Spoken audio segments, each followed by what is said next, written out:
Today I will be talking about the Palmetto State Armory Soviet Arms WBP AK-101. So what is this thing? It is a 5.56 AK. It is in the AKM platform. It has a medium taper profile barrel, and it is made from a WBP parts kit. And then it is assembled in the PSA factory, for what I understand. So today we're going to be going over theory, quality, and then we'll finish up with my final thoughts. So why would someone want a 5.56 AK? I think weapons knowledge of the AKM platform is a good thing to know, especially since that is a very popular weapon system across the world. Another reason is its durability in extreme cold weather. It seems like in theory that the magazine release and the safety are much easier to get off into the firing position or release the magazine if water gets, condensation or water gets onto the firearm and everything freezes up. And lastly, I think the AKM platform is very fun to shoot, and especially in 5.56 the recoil is much lighter than a standard 7.62 AK. Why do I think the AKM platform might be good for cold weather? So I kind of already went over this, but let's go a little bit deeper into it. So the safety lever, I think just the angle of it, you have a little bit more leverage to get that thing off into fire if things get frozen up. The magazine release being a lever, you can kind of break it loose versus a push button. I think things can really lock up there. And lastly, I think the bolt carrier group has more mass. So in theory, more mass relates to more energy, and that might help push the bolt into position in rougher conditions. And that would more play into if you're loading the rifle versus it actually functioning. But I think it overall is a net positive in that category. Could the AK-101 be a potential duty setup? Possibly. It depends on how accurate the system is, I think. Is this thing going to be more accurate or as accurate as an AR-15? Probably a little less accurate based on all the gas block on the barrel and everything is attached to the barrel. I think in theory it's going to be a little less accurate, but we'll do some testing. We'll get some good ammo on this thing, some 77 grade OTMs.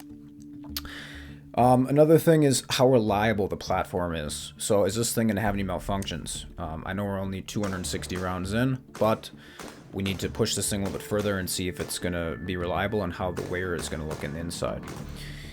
Does this thing have an advantage over the AR-15? Honestly, at first glance, no. Possibly in colder weather, but that's something I'm going to be looking into in the future. So let's go over some pros and cons of the AK-101. So some of the pros are it's easy to operate. The saying is it's so simple, children can use it. So it must be pretty simple then, right? And it can be reliable in harsh weather conditions. The Soviet Union developed this thing and they used it in Afghanistan, they used it in Russia. Russia gets very cold, especially in Siberia. So in theory, this thing, it does work very well, and the Soviet Union and Russia has used it up until this day. So some of the cons are the center of balance is very far forward. On an AR-15, it's a little bit further back, so it just makes it feel lighter almost, even though the AR is lighter, but it just makes the weapon easier to manipulate. Another thing is recoil. I felt a little bit more recoil on this AK-101 versus an AR-15, and that makes sense because the bolt is so much heavier than the AR, so that makes sense to me. And another con is there's less common parts. The AR-15 has a lot of parts everywhere and you can replace everything, and the AK is just not as common, right? So next, let's move over to the fit and finish of this AK-101.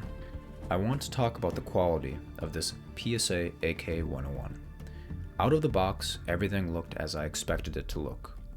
The fit and finish looked good and the rivets were perfect. I did disassemble the AK and I did notice that there was a little bit of carbon on that piston head. That means that they test fired it before they sent it to me. This is awesome. We want companies to test fire weapons before they send them to us.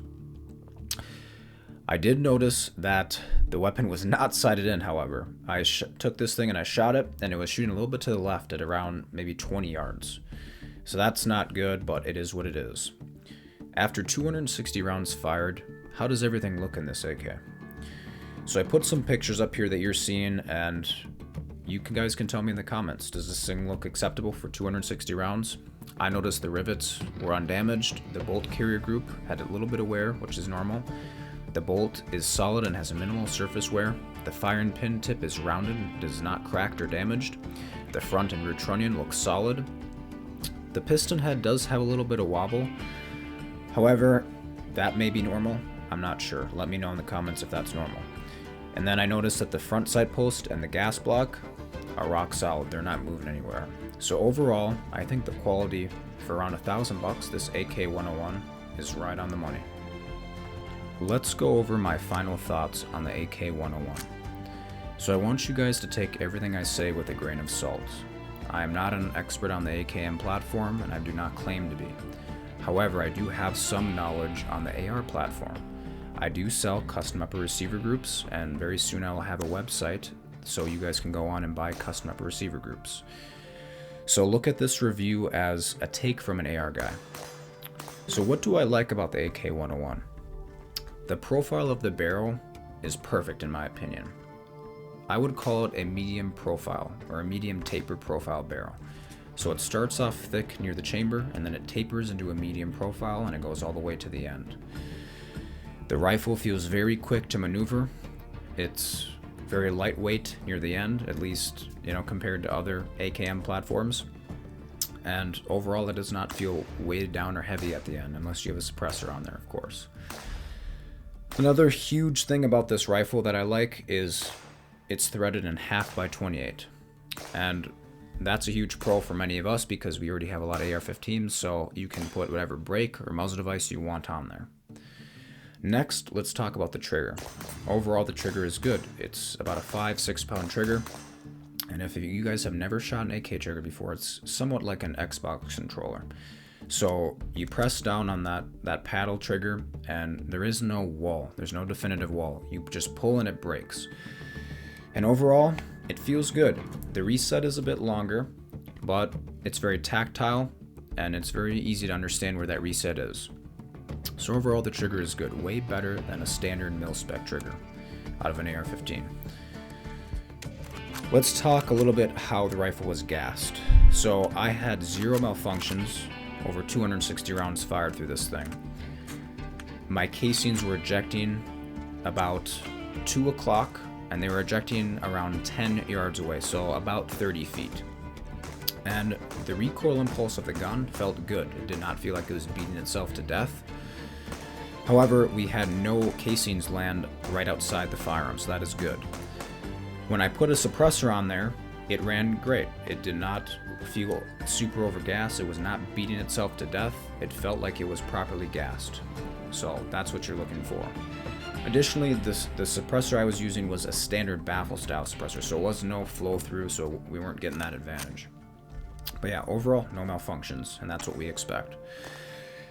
So, would I buy the PSA WBP AK-101 again? Well, honestly, yes, I would. I think for the price, this AK is very reasonable. For the features you're getting, for the fit and finish, it's reliable, it's gassed well. I think for $1,000, it's hard to beat, especially with, those few features I went over. I was comparing a few AKs and I ended up getting this one. So yeah, I would buy this one again. Overall, I think it's definitely a good AK or a good starter AK. If this is going to be your first one, I would definitely recommend it. 5.56 is very plentiful. It's very easy to get. 7.62x39 it's growing harder and harder to get. I know some companies in the US are starting to manufacture it. However, it sounds like eventually we're going to stop getting the Wolf and the Tula from Russia. So that is no-go. If you enjoyed the video, remember to like, comment, share, and subscribe. And here's some dog footage for you. Right on.